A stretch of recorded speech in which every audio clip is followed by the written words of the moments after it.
않는 경우 우리는 두 번째 신년이 있기 때문에 다시 또 결단을 할 수 있다는 겁니다. 제 아내가 저한테 그랬습니다. 1월 1일 날 2013년에는 운동 열심히 하기로 했잖아. 제가 그랬습니다. 그거는 신년이 아니라 구정 때부터 그렇게 한다고 제가 그렇게 이야기했습니다. 지금부터는 운동을 안 할 수가 없게 됐습니다. 네, 우리 함께 하나님의 말씀, 오늘 이 구정 신년에 함께 살펴보도록 하겠습니다. 골로새서 2장 6절, 7절 말씀 되겠습니다. 우리 구정 이때 하나님께서 주시는 하나님의 말씀, 골로새서 2장 6절 그리고 7절 말씀 되겠습니다. 신약 성경 325면을 여러분께서 열어주시면 감사하겠습니다. 신약 성경 325면에 있습니다. 골로새서 2장 6절과 7절 말씀 되겠습니다.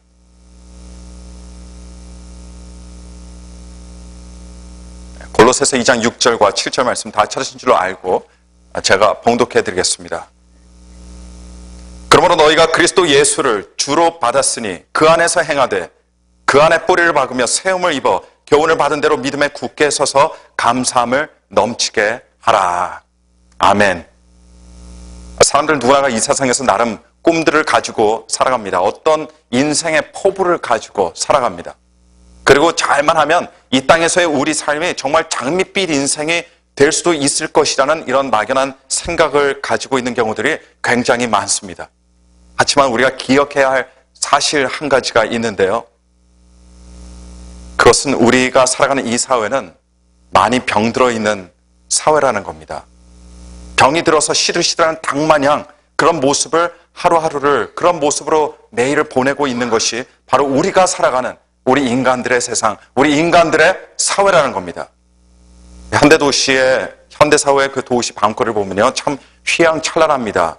365일 불이 꺼지지 않는 곳들이 많습니다. 언제나 먹을 것들이 풍족합니다. 갈 곳들이 질비해 있습니다. 그리고 신나고 재밌게 놀 것들 참 우리 사회에 많다는 것을 우리는 보고 느끼고 또 체험하게 됩니다. 하지만 그것은 그저 보여지는 표면적인 모습에 불과합니다. 우리의 사회는 분명히 심각하게 병들어 있습니다. 각종 약물 중독서부터 시작해서 술 중독으로 허우적거리는 사람들이 많습니다. 이혼율은 나날이 늘어나고 있고 많은 가정들이 해체되거나 해체 위기 속에 놓여 있습니다. 또 범죄는 줄어들 기세가 보이지 않고 그 잔인함과 무모함은 갈수록 심해지고 있습니다. 심지어 타인을 해야 하는 범죄는 말할 것도 없지만 이 사랑의 지상천국이 되어야 하는 가족 공동체 안에서 그 가족 공동체 안에서조차 살인이 자행되어지고 있습니다. 그래서 형제가 형제를 죽이고 자식이 부모를 죽이고 부모가 또 어린 자식을 죽이는 일들이 자행되어지고 있습니다. 그리고 이런 존속살인은 꾸준히 늘어나고 있는 추세입니다. 우리 주변에서 들려오는 자살의 소식도 더 이상 우리를 놀라게 하는 소식이 아닙니다. 오히려 흔하게 접할 수 있는 뉴스거리가 되어버리고 말았습니다. 이런 우리 사회의 현실을 볼 때 그 누가 우리 사회가 건강한 사회라고 감히 말할 수가 있겠습니까? 대한민국이나 미국 같은 우리 사회는 부유한 사회인 것만은 확실합니다. 그러나 건강한 사회는 절대로 아닙니다. 우리가 살아가는 사회가 건강한 사회가 될 수 없는데 가장 크게 한몫을 하고 있는 것이 있는데요. 그것이 무엇이냐? 이 사회를 구성하고 있는 개개인들이 병들어 있기 때문입니다. 많은 사람들이 병든 성격을 가지고 있습니다.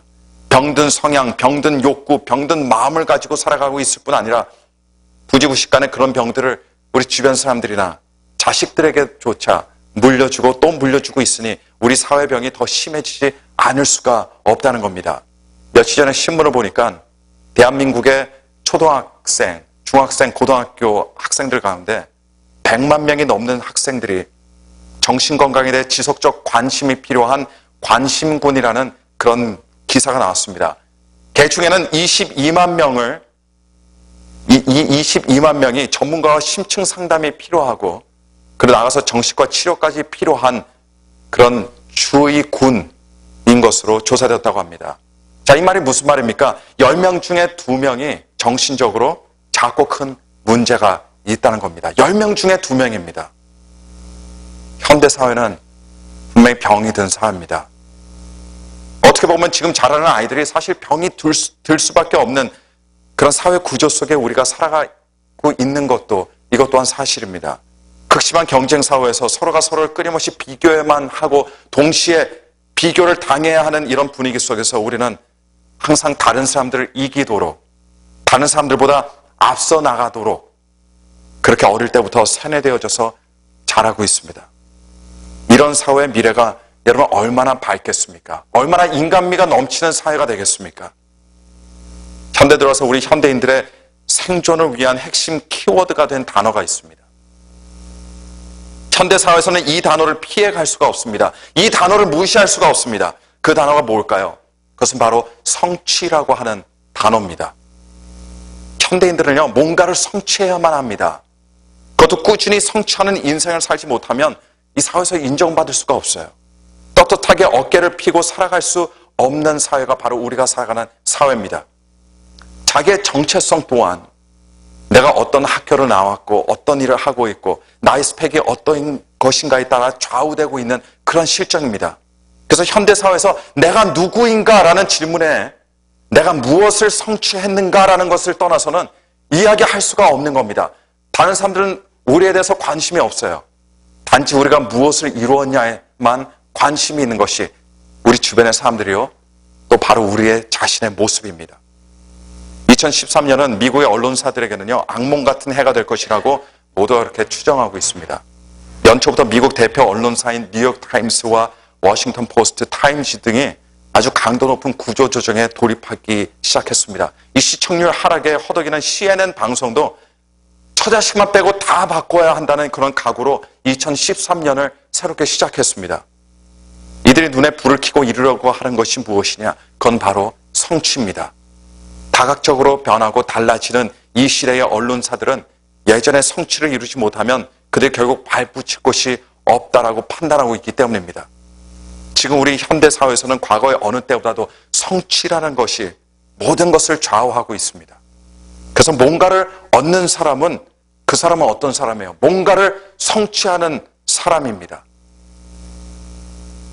이거는 등식이 되어버렸고 현대사회 생존의 룰이 되어버리고 말았습니다. 그래서 무엇인가를 얻기를 바란다면 무엇인가를 반드시 성취해야 됩니다. 사람들에게 인정받기를 원한다면 인정을 받을 만한 것을 이루어야 하는 것이 바로 우리 세상이고 우리가 살아가는 이 세상의 법칙입니다. 그런데 오늘 우리 본문 말씀은 이 세상이 말하는 것과 정반대의 것을 말씀하고 있습니다. 오늘 우리의 본문 말씀은 세상이 주장하는 것에 과감하게 지금 역행하는 말씀을 우리들에게 들려주고 있습니다. 세상의 법칙을 완전히 거꾸로 뒤엎어버리는 그런 말씀입니다. 오늘 본문 말씀을 다시 한번 보시길 바랍니다. 오늘 말씀 중에 6절 말씀을 보니까 그러므로 너희가 그리스도 예수를 주로 받았으니 그 안에서 행하되라고 이렇게 말씀하고 있습니다. 여기 이 구절을 보니까 동사가 두 개가 나오고 있어요. 하나는 무엇이냐면 받았으니라고 하는 동사입니다. 받았으니라고 하는 단어를 여러분 다들 잘 아실 겁니다. 말 그대로 받다라는 이런 단어입니다. 자, 성경이 알려주고 있는 중요한 진리가 무엇일까요? 그리스도인의 삶, 진리의 삶은 여러분 성취함으로 시작되거나 성취함으로 얻어지는 것이 아니라 받음으로 시작된다는 것을 우리들에게 오늘 이 시간 가르쳐주고 있습니다. 여러분 물론 성취도 중요합니다. 열심히 노력해서 무엇인가를 성취하는 삶은 여러분 하나님께서도 분명히 기뻐하실 삶이라고 저는 그렇게 믿습니다. 하지만 그리스도인들에게는 성취보다 더 중요한 것이 반드시 있습니다. 성취보다 앞서 나가는 것이 있습니다. 그것이 무엇입니까? 그것은 바로 받는 것입니다. 그래서 받지 않고 성취하는 그리스도인들은 이 사람들은 어떤 사람들이에요? 이 사람들은 가짜 그리스도인들입니다. 잘못된 길을 걷고 있는 그리스도인입니다. 속아서 살아가는 그리스도인들입니다. 왜냐하면 진리의 삶은 성취서부터 시작되는 것이 아니에요. 진리의 삶은 받음으로부터 시작되는 삶이 되기 때문입니다. 그렇다면 우리는 무엇을 받아야 됩니까? 그것은 6절 말씀에 그대로 나와 있어요. 바로 예수 그리스도입니다. 예수 그리스도를 주로 받으면서 시작되는 것이 이것이 기독교인의 삶입니다. 이것이 진리의 삶입니다.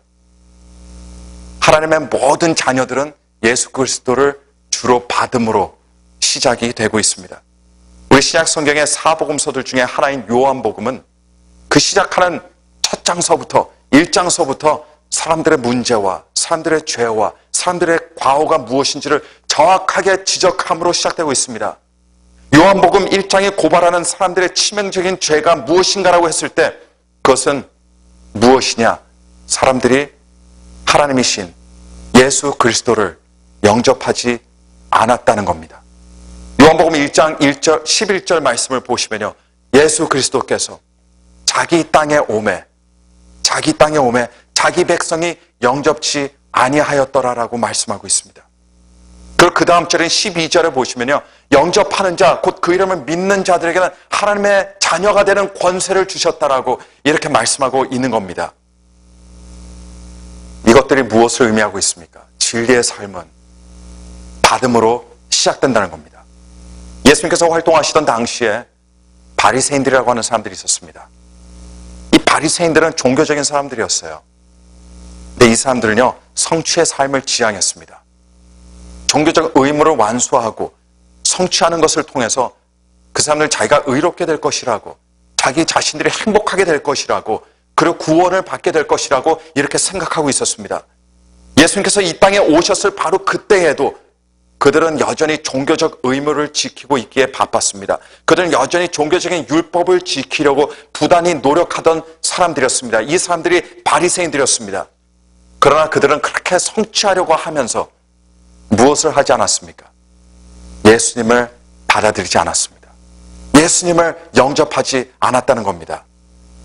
오늘 우리의 본문 말씀인 골로새서 2장 6절에 예수 그리스도를 주로 받고라고 했을 때 받다라는 말이 요한복음의 버전으로 바꿔서 표현된다면 그것은 바로 영접하다라는 뜻으로 바꿀 수가 있을 겁니다.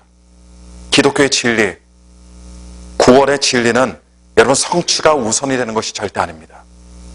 받는 것이 우선이 됩니다. 예수 그리스도를 구주로, 주인으로, 왕으로, 나의 하나님으로 영접하는 것이 바로 진리 안에 거하고 하나님의 사랑 안에 거하는 가장 우선적인 일이 된다는 것을 믿으시기를 바랍니다. 현대인들은 인정받기를 갈구합니다. 아니, 현대인들뿐만 아니라 모든 인간은 다른 사람들의 인정받기를 원합니다. 그리고 세상 사람들은 무엇을 통해서 인정을 받으려고 합니까? 성취라는 걸 통해서 인정을 받으려고 합니다. 그리고 그 받은 인정을 통해서 마음의 어떤 기쁨과 만족감을 느끼려고 하겠지만, 그러나 기독교는 정반대예요. 완전히 반대입니다. 세상은 성취를 통해 인정을 받지만 기독교는 예수님을 주로 먼저 인정을 해야 그 다음부터 그리스도인의 성취의 삶이 시작이 되고 있다는 겁니다. 그렇기 때문에 그리스도인의 삶의 시작은 인정을 받는 것이 아니라 예수님을 구주로 인정함으로 시작이 된다는 겁니다. 구약 성경의 야곱은 참 야망이 넘치던 그런 사내였습니다. 자기 인생을 성취하라고 안간힘을 힘을 다하며 살아가던 사람이 누구예요? 바로 야곱이었습니다. 성취 일변도로 살아가다 보니 거기에 따른 부작용들이 많이 나타나게 되는데요. 그 부작용으로 야곱은 자신의 친형과 원수가 되어버렸습니다. 그래서 어쩔 수 없이 고향에서 도망쳐 나와 가본 적도 없는 다른 먼 곳으로 도망가서 살아야 했습니다. 그 결과 많은 고생을 하면서 세월을 보내게 됐는데, 그렇게 시간이 지나자 어느 순간부터 야곱은 자신의 삶에 스스로 지치게 되었습니다. 성취 일변도로 살아가던 자신의 삶이 피곤해지기 시작했습니다. 그리고 자기의 인생을 돌아보니 자기의 힘과 자기의 지혜를 통해서 뭔가를 얻고 뭔가를 성취하기 위해서 살아온 자신의 그 인생이 바로 부질 없었다는 것을 깨닫게 됩니다. 이렇게 자신의 과거가 후회가 되던 야곱은 자기가 있어야 할 곳인 자신의 고향으로 다시 돌아가기를 결정하고 자기의 모든 재물과 가축들과 가족을 데리고 고향으로 다시 떠나게 되었는데, 하지만 자신과 원수가 되어버린 형 에서를 대면할 용기는 전혀 나지를 않는 거예요. 자기가 형에게 한 짓을 생각해 보면요, 자기가 형인 에서의 입장에 있었어도 자기 동생을 죽이고 싶은 정도의 그런 마음이 있었기 때문이었습니다. 그래서 심히 고민하는 마음으로 모든 식구들과 가축들과 재산들을 다 앞서 보내놓고 혼자 외로이 그리고 고독하게 야복강가에 남아서 고민하고 괴로워하는데, 참 그 순간 거기서 야곱은 하나님의 사자를 만나게 되었습니다. 그리고 인간 역사에 전무후무하게 그 하나님의 사자와 밤새 씨름을 하는데 여러분 야곱이 별 수가 있었겠습니까? 하나님의 사자가 야곱의 환도뼈를 치자 그 환도뼈가 위골되어 더 이상 아무것도 할 수 없는 신세가 되어버리고 말았습니다. 그런데 야곱은 제대로 서지도 못하는 그 몸으로 그 하나님의 사자를 놓지 않고 하나님의 축복을 간절히 간구했습니다.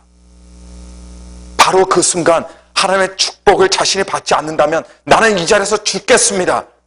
이런 마음으로, 이런 각오로 매달렸습니다. 그렇게 사생결단에 때를 썼는데 마침내 그 자리에서 하나님의 은혜와 하나님의 축복을 받게 되어서 어떻게 됩니까? 그 자신의 이름도 계명이 되어버리는 사건이 일어나고 맙니다. 더 이상 야곱이 아닙니다. 그 시간 이후부터는 이스라엘이라는 이름을 받게 되었습니다. 그의 이름이 바뀌는 순간 여러분 그의 운명이 바뀌어버린 겁니다. 여러분 잘 보시기 바랍니다. 그가 무엇을 성취한 순간부터가 아니라 그가 하나님의 축복을 구하고 그 축복과 은혜를 받는 그 순간부터 그의 인생이 달라지기 시작했다는 겁니다. 그의 이름이 바뀌었습니다. 원수처럼 지내던 자신의 형 에서와 극적인 화해가 이루어졌습니다. 형제 간에 눈물을 흘리게 됩니다. 그리고 고향에서 드디어 정착하여 살아갈 수 있게 되었다는 겁니다. 그리스도인의 진리의 삶은요, 하나님의 사랑을 안에서 살아가는 삶은 성취를 통해서 이루어지는 것이 아닙니다. 그것은 받음으로 시작이 된다는 사실을 기억하시기를 바랍니다. 바로 예수 그리스도를 주로 받는 순간부터, 그분을 나의 구세주로, 나의 하나님으로 영접하는 순간부터, 하나님을 인정하는 순간부터 하나님의 자녀로서의 삶과 축복의 삶을 살아가게 되는 것입니다. 오늘 우리의 본 말씀 바로 몇 구절 앞에 왜 예수 그리스도를 주로 영접해야 하는지 굉장히 간단하게 설명이 되어 있습니다. 골로새서 2장 2절을 보니까 예수 그리스도가 하나님의 비밀이라고 밝히면서 바로 하나님의 독생자이신 예수 그리스도 안에 지혜와 지식의 모든 보화가 감춰 있기 때문이라고 사도 바울은 우리들에게 이야기하고 있습니다. 사람이 일평생 살면서 성취를 통해서 값지고 귀한 것을 얻어봤자 여러분 얼만큼 얻을 수 있겠습니까? 사람이 얻을 수 있는 것이 무엇입니까? 기껏 해봤자 큰 집, 좋은 집, 기껏 해봤자 좋은 차 아니겠습니까? 하지만 예수 그리스도께서 하나님의 지혜와 지식의 모든 보화가 되시기 때문에 예수 그리스도를 얻는 길이 하나님의 부하심과 하나님의 풍성하심을 얻는 길이라는 것을 오늘 시간 믿으시기를 간절히 축원합니다. 그 누구도 무엇인가를 성취해서요 하나님의 자녀가 될 수 있는 사람은 아무도 없습니다. 단 한 사람도 없습니다. 아무도 성취함으로 하나님께 나아갈 수 있는 사람 단 한 사람도 없습니다. 성취에 눈이 멀어서 성취 일변도로 하나님 앞에 서는 사람들은 하나님의 은혜를 받을 수가 없습니다. 예수 그리스도를 주로 받을 수 없습니다. 왜 그럴까요?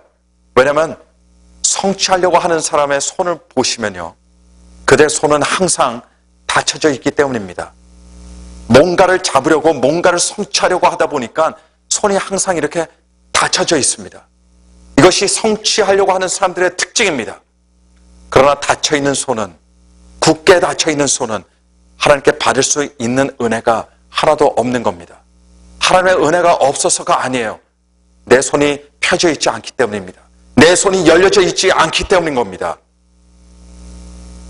여러분 오늘 본문 말씀 바로 다음 절인 8절 말씀을 한번 봐주시겠습니까?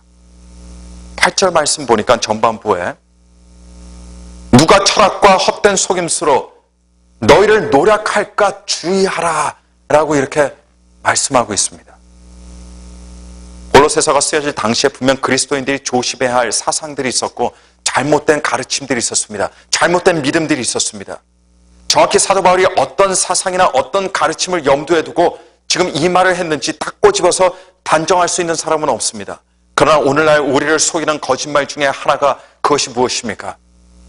마귀가 우리를 속이는 그 거짓말이 무엇입니까? 그것은 바로 인생은 성취해야만 성공한 삶이다라는 겁니다. 바로 이런 현대의 사상, 현대의 철학이 많은 사람들을 오늘도 속이고 있습니다. 하지만 저와 여러분은 알아야 됩니다. 그것은 세상의 거짓말, 마귀가 우리들에게 던지는 거짓말이라는 것을 우리는 분명히 알고 있어야 됩니다. 성취해야 하는 것이 아니라 예수 그리스도를 구주로 받아야 성공하고 행복한 인생이 시작이 되는 것입니다. 제가 주일마다, 수요일마다, 토요일 새벽 예배 때마다, 또 그리고 구역 예배 때마다, 또 다른 모임 때마다 여러분 말씀을 들고 여러분들 앞에 섭니다. 그런데 설 때마다, 그 자리에 설 때마다, 이 자리에 설 때마다 저는 하나님께 기도하는데요. 무엇을 기도하는 줄 아십니까? 저는 하나님께 달라고 기도합니다.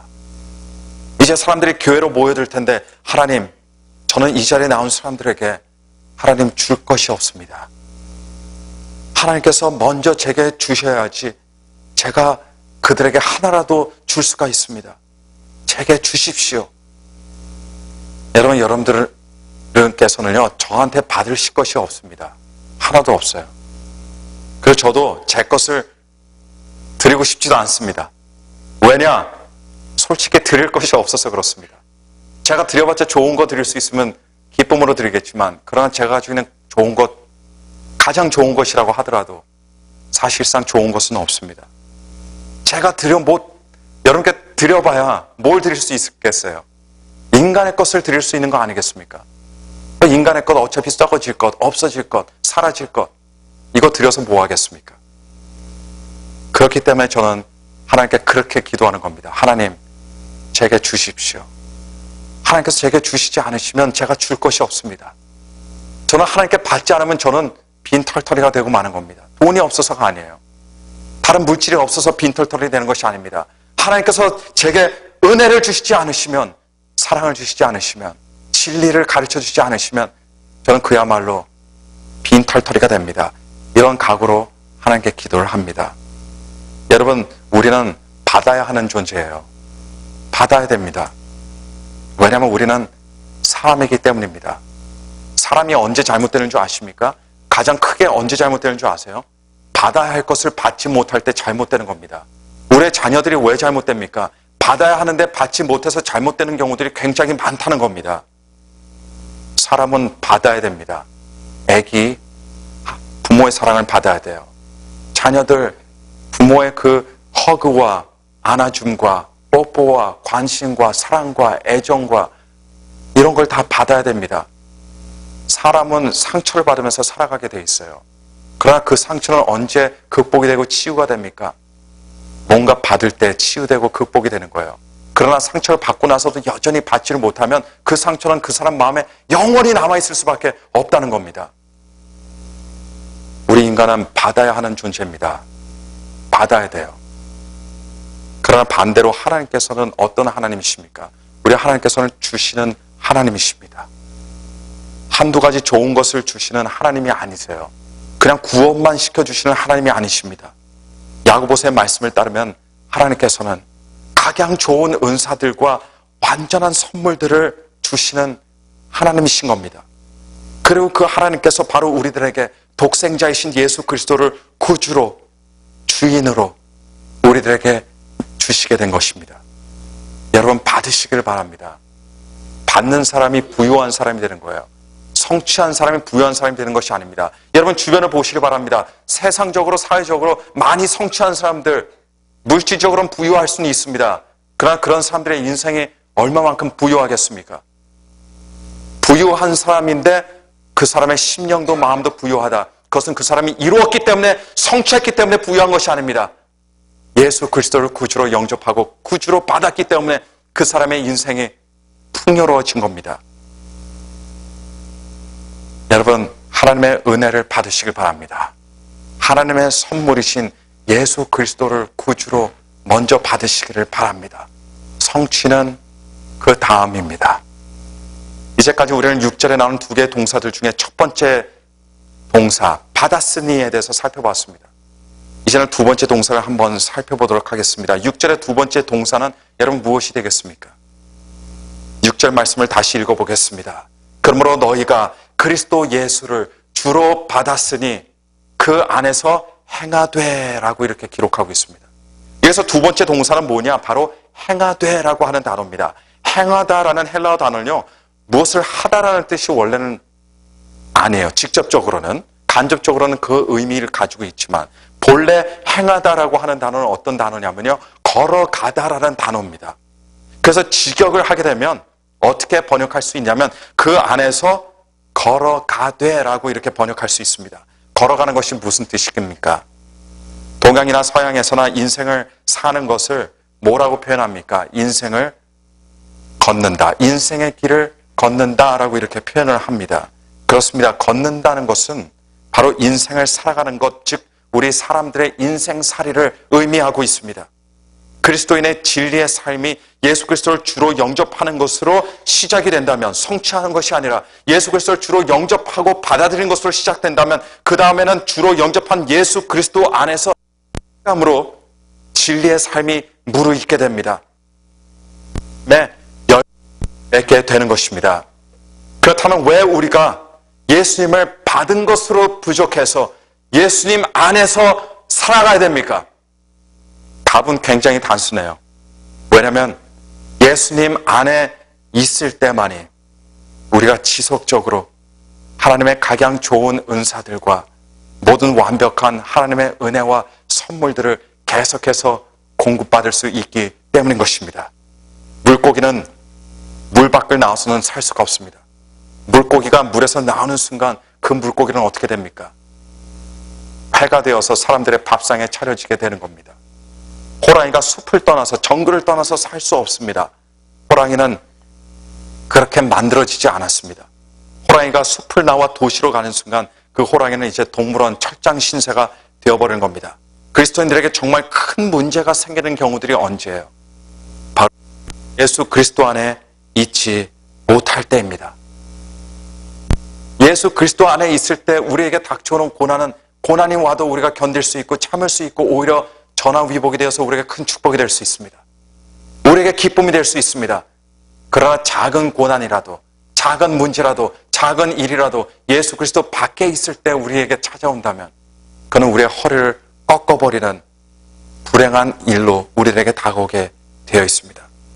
여러분, 힘이 빠지고 무기력해지고 신앙생활에 활력이 없어지고 모든 것들이 의무감으로 느껴지고 기쁨이 사라지는 때가 있으면 여러분 먼저 여러분들께서 서 계신 자리가 어디 있는지를 먼저 보시기를 바랍니다. 여러분들이 예수 그리스도 안에 있는지, 그 믿음 안에 있는지, 아니면 그 바깥에 있는지 꼭 한번 확인해 보시기를 바랍니다. 그리스도인들은 예수 그리스도 안에 있을 때, 예수 그리스도 안에서 행하고 예수의 길을, 그 인생의 길을 걸어갈 때 그때 진정한 그리스도인의 삶을 살 수가 있는 겁니다. 왜냐하면 예수 그리스도 안에 있어야 하나님의 둘러싸으시는 은혜로 공급을 받을 수 있기 때문입니다. 예수 그리스도 안에 있어야 하나님의 인도를 받을 수 있기 때문입니다. 예수 그리스도 안에 있어야 성령에 붙잡힌 바 되어서 성령 충만한 삶을 살아갈 수 있기 때문인 것입니다. 여러분, 하나님의 모든 축복은 오직 예수 그리스도를 통해, 그리고 예수 그리스도 안에 있을 때 우리 성도들에게 주어진다는 것을 기억하시기를 바랍니다. 그래서 우리가 예수 그리스도를 주로 받았다면 그 다음에는 예수 그리스도 안에 행하고 예수 그리스도 안에서 걸으며 예수 그리스도 안에서 살아가야 하는 것입니다. 17절 말씀을 보시면요, 그 안에 뿌리를 박으며 세움을 입으며 교훈을 받은 대로 믿음에 굳게 서서 감사함을 넘치게 하라고 말씀하고 있습니다. 여러분, 뿌리를 박고 세움을 입고 믿음에 굳게 서고 감사함을 넘치게 하는 삶은 어느 때만 가능합니까? 그것은 예수 그리스도 안에 있을 때만 가능한 삶이 되는 겁니다. 여러분, 세상의 성취는 예수 그리스도 밖에 있어도 성취할 수 있을지 모르겠습니다. 좋은 직장, 예수 그리스도 밖에 있어도 그 직장 얻을 수 있어요. 예수 그리스도 밖에 있어도 출세할 수 있습니다. 예수 그리스도 밖에 있어도 뭔가 내가 바라던 그 꿈을 이룰 수는 있어요. 그러나 우리의 인생에 진리 안에, 진리 가운데 뿌리를 내리기 위해서, 우리의 인생에 날마다 세워짐을 받기 위해서, 굳게 세워짐을 받기 위해서, 감사함을 넘치게 하기 위해서는요, 오직 예수 그리스도 안에만 있어야 된다는 겁니다. 그래서 예수 그리스도 안에 있어야 우리는 뿌리를 내릴 수 있어요.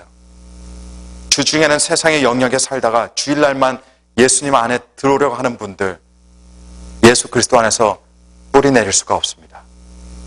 몸은 교회에 있어도 실제 나의 삶이 말씀의 경계 저 바깥으로 나가 있는 사람들, 여러분 이런 사람들 영적으로 세워질 수가 없는 겁니다. 예수 그리스도 안에 있는 사람들에게 감사함이 넘치게 됩니다. 우리가 예수 그리스도를 주로 받는 순간, 구세주로 우리의 하나님으로 영접하는 순간 나의 모든 지경이, 내가 가는 모든 곳곳마다 나의 모든 삶의 영역이 예수 그리스도 안에 있어야 될 줄로 믿습니다. 어린아이는 항상 아버지와 어머니의 시선 안에 머물러 있어야 돼요. 그래야 합니다. 마찬가지로 신앙인들 또한 안에 있어야 하나님의 축복의 삶을 살며 그리고 그리스도인의 삶을 살 수가 있게 된다는 것을 기억하시길 바랍니다. 예수 그리스도를 주로 받으시길 바랍니다. 예수 그리스도의 사랑을 받으시길 바랍니다. 예수 그리스도의 은혜를 여러분께서 받으시길 바랍니다. 인생은 성취가 먼저가 아닙니다. 성취의 삶은 중요할지라도 성취가 먼저가 되는 사람은 그 사람은 반드시 후회하게 되어 있습니다. 우리의 인생은 성취에 달려있는 것이 아니라 먼저 받는 것에 모든 것이 달려 있습니다. 성취는 받는 것 그 다음입니다. 그리고 예수 그리스도를 구주로 영접했다면 그 다음에는 끊임없이 예수 그리스도 안에서 뿌리를 깊이 박으시고 샘을 입고 믿음에 굳게 서서 감사가 넘치는 축복과 행복의 삶을 살아가시게 된다는 것을 오늘 시간 믿으시는 여러분 되시기를 간절히 축원합니다. 우리 함께 들으신 말씀 생각하면서 기억하면서 우리 고개 숙여서 기도하겠습니다. 기도하실 때 하나님 아버지 먼저 예수 그리스도를 받기를 원합니다. 하나님의 위로하시는 그 위로를 먼저 받기를 원합니다. 세워주시는 그 은혜를 하나님 먼저 받기를 원합니다. 내가 뭔가 성취해야만, 내가 성령 충만한 삶을 사는 것이 아니라 내가 먼저 성령을 받아야만, 성령을 영접하여만 성령 충만을 받을 수 있듯이 오늘 이 시간 주시는 아버지 하나님께 나아가서 기도합니다. 용서해 주시고 오늘 시간 저희들 심령을 하나님의 은혜로 사랑으로 채워 주옵소서. 우리 다 함께 통성으로 합심으로 회개하는 마음으로 다 함께 기도하도록 하겠습니다. 함께 기도하시겠습니다. 거룩하시며 전능하신 하나님 아버지,